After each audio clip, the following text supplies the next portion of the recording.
Your son gets a present, a new electronic gadget. He's very excited about it, and he is also excited about the comic book that came together with it in a box. He turns on the new toy and starts excitingly pressing all the buttons. He obviously doesn't know how to use it, and before too long, the whole system freezes. The boy is very disappointed, but he has a second part of the present, the comic book, and he starts looking through it. But the comic book makes him even more frustrated. He can't figure out what is going on there. This story makes no sense. Your son takes art lessons and he knows what a proper painting is supposed to look like.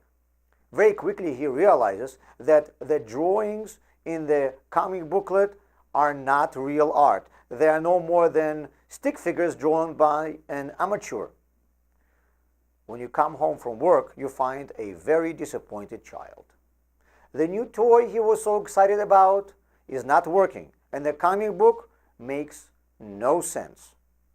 Now you sit down with the child and explain to him that the brochure that was in a box is not a comic book. It is an instruction manual. It explains how to use the new toy. The pictures are not made for an art competition. They are there so it will be easier for everyone to understand the instructions.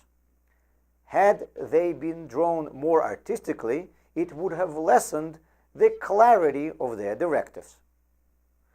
It is not a storybook, and therefore it is not meant to have an exciting plot. It is meant to tell you what to do.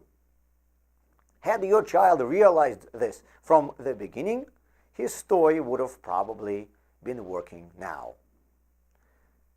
When we open the Torah, we are often looking for a historical work or a poetic writing. The truth is, Torah is a pretty poor history book. The events are not written in their chronological order. In some places, several chapters are dedicated to one day, and sometimes few centuries are covered in one sentence. One can also argue that the Torah does not have much of a poetic value. Just like this boy, we get frustrated when the Torah doesn't seem to meet our expectations. Had we known the meaning of the title of the book, we would not have any of these questions. The word Torah means instructions in Hebrew. The Torah is an instruction manual.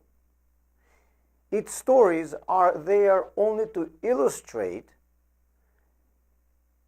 the directives it gives and to make their implementation clearer, just like the pictures in the manual.